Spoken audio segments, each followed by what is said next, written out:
ডাইনে রাফিনিয়া, বামে ভিনিসিয়াস, মাঝখানে নেইমার জুনিয়র। এই বিধ্বংসী আক্রমণ ভাগ ঠেকানোর সাধ্য আছে কার?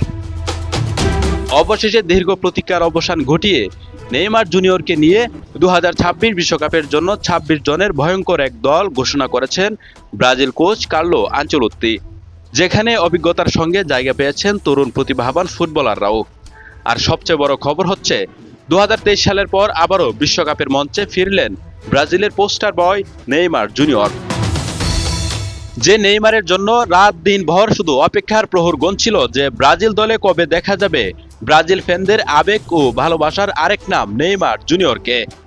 শুধু এই একটা দিন, এই একটা ঘোষণার জন্য চাতক পাখির মতো তাকিয়েছিল ব্রাজিলের কোটি কোটি ফুটবল ভক্তরা। তাই ব্রাজিল ফ্যানদের দীর্ঘ প্রতীক্ষার অবসান ঘটিয়ে অবশেষে 2023 সালের পর আবারও বিশ্বকাপের মঞ্চে হলুদ জার্সি গায়ে দেখা যাবে ব্রাজিলের প্রাণ ভোমরা নেইমার জুনিয়রকে। গত কয়েকদিন ধরে সেলেসাও সমর্থকদের মনে জমে থাকা সব জল্পনা কল্পনার অবসান ঘটিয়ে নিশ্চিত হওয়া গেছে যে বিশ্বকাপের মহামঞ্চে দেখা যাবে এই পোস্টার বয়কে। তাই নেইমারের ফেরার এই খবরে এখন উচ্ছ্বাসে ভাসছে পুরো ফুটবল বিশ্ব।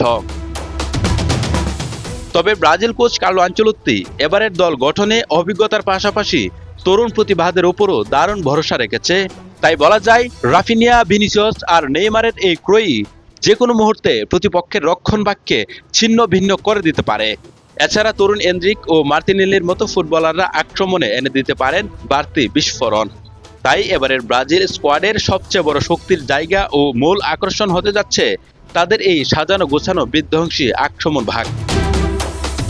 ব্রাজিল গোলবার সামলানোর গুরুদায়িত্ব থাকছে অভিজ্ঞ এলিসন বেকার, এডারসন ও ওয়েবারটনের কাঁধে। দুর্দান্ত রিফ্লেক্স এবং কঠিন মুহূর্তে ঠান্ডা মাথায় সিদ্ধান্ত নেওয়ার ক্ষমতা সম্পন্ন এই গোলরক্ষকরা যে কোনো দলের জন্যই বড় সম্পদ।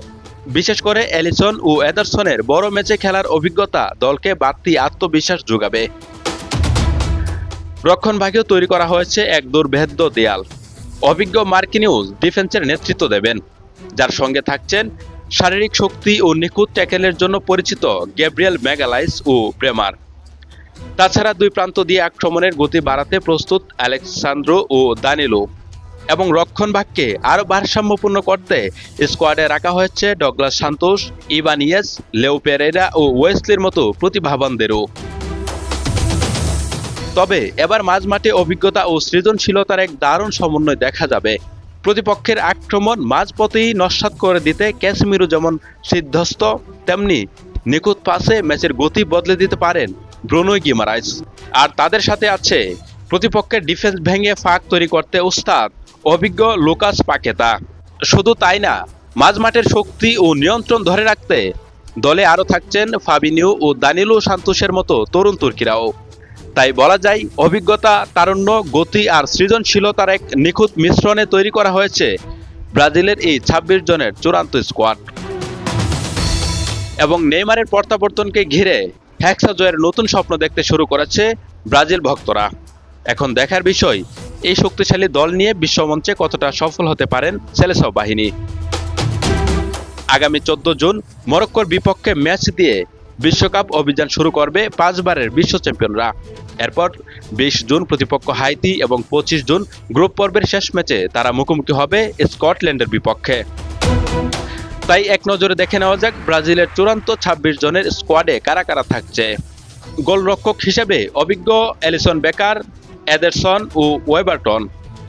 রক্ষণভাগে থাকছে Marquinhos, Gabriel Magalhaes, Bremer, Alex Sandro, Danilo, Douglas Santos, Ibanez, Leo Pereira, ওয়েসলির মতো তরুণ তুর্কিরা। এবং মধ্যমাঠে রয়েছেন Casemiro, Bruno Guimaraes, Lucas Paqueta, Fabinho, Danilo Santos. আর আক্রমণ ভাগে রয়েছেন Neymar Junior, Vinicius Junior, Raphinha, Endrick, Gabriel Martinelli, Matheus Cunha, Luiz Henrique, Igor Thiago এবং রায়ান।